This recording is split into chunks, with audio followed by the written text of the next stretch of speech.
ہمارے بزرگ بیٹھے ہوئے تھے سارے، تو بزرگ دل لگی کی باتیں بھی کر لیتے. کسی نے کہا کہ جی عبد الوہاب جو ہے نا وہ فرشتہ ہے.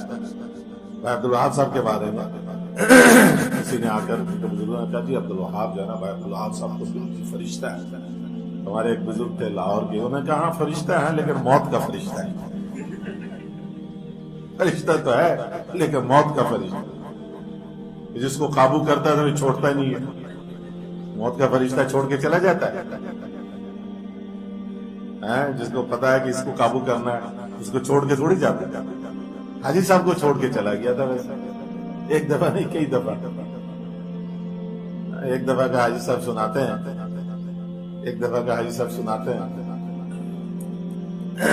کہ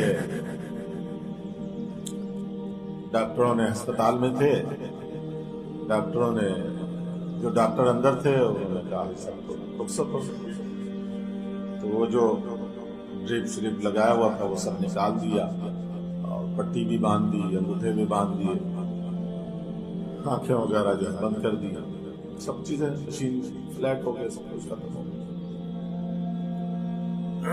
باہر آ کر خبر دی ساتھیوں کو کہ جی حاجی صاحب روتے ہوئے اب چلے گئے، لے جانے کا انتظام وغیرہ کرنا. یہ حاجی صاحب کے انتقال سے کوئی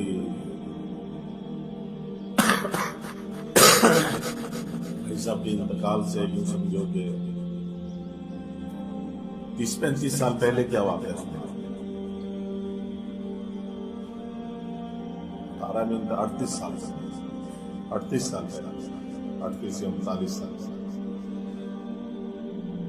یہ ایک دفعہ نہیں، حاجی صاحب کئی دفعہ جا چکے تھے، فرشتے کئی دفعہ لے گئے. ایک دفعہ کا میں صرف سنا رہا. تو جب وہ ڈاکٹر نے باہر جا کے خبر دی سب رونا دھونا شروع ہو گیا. اب جب جنہی ڈاکٹر خبر دے کر 3-4 منٹ لگے ہوں گے، 5 منٹ ان کو، مطلب آہستہ آہستہ ایک دم سے خبر دے تو پتہ نہیں اور کہیں چلے جائیں. بھائی صاحب تو ایسی ہستی تھے. تو وہ جب خبر دے کر اندر آئے تو بھائی صاحب آنکھیں کھولے دیکھ رہے تھے کیا مجھے کیا یہ خون کی آواز کھولو اسے. پھر حاجی صاحب نے خود فرمایا کہ وہ جو وقفہ تھا جب بعد میں بتایا نا کہ جی آپ کو تو سب چیزیں ختم ہو گئی، تو حاجی صاحب نے فرمایا کہ ہاں 2 فرشتے آئے تھے اور مجھے لے گئے.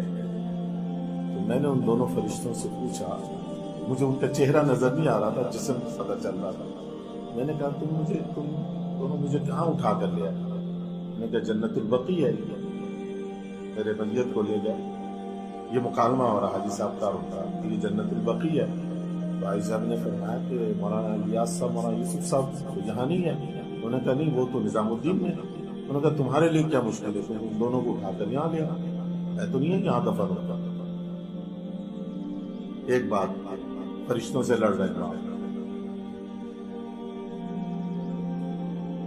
دوسری بات کہ بھئی تم حدیث میں جب یہ بات ہے کہ جو روزانہ 1000 دفعہ درود شریف پڑھے گا اس وقت تک اس کو موت نہیں آئے گی جب تک کہ جنت میں اس کا ٹھکانہ اس کو دکھلا نہ دیا جائے.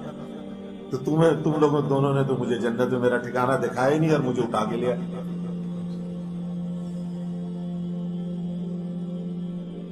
ہزار دفعہ نہیں، ہزاروں دفعہ پڑھتے تھے درود شریف روزانہ، ہزاروں. اور ذرا درود شریف کیا ہزاروں کے وظائف کہ جس کو ہم صرف سوچ سکتے ہیں، کر نہیں سکتے.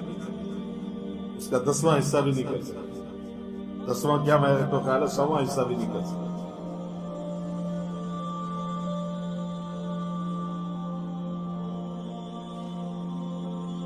تسبیح پڑھ رہے تھے، لڑکے سے میں نے کہا ذرا پوچھو پڑھ کیا رہے ہیں، ابھی دیر سے ختم کیوں نہیں ہو رہا؟ کب سے لگے ہوئے ہیں، رات گزر گئی ہے، ابھی رات سے اوپر ہو گئی.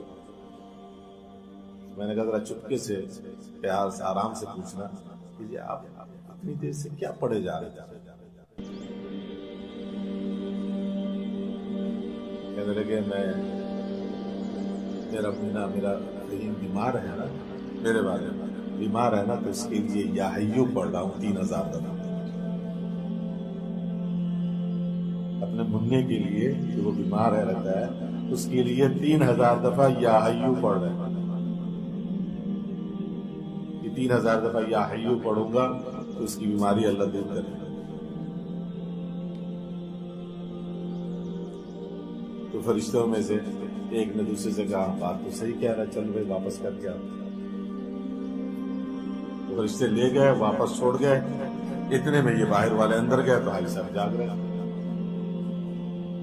یہ ایک دفعہ کا واقعہ، اور اس کے علاوہ جو اور بھی ہیں اس میں ضرورت نہیں ہے۔ تو جب آخری دفعہ انتقال کے وقت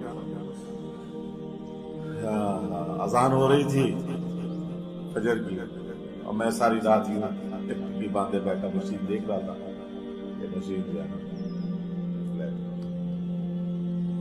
اس کو بلڈ پریشر وہ دیکھنا چاہتا تھا، کہیں سے ملے گی۔ میں نے فون کیا مولانا جمشید صاحب رحمۃ اللہ علیہ کے صاحبزادے استاد مولانا جمشید صاحب، ان کو فون کیا کہ حاجی صاحب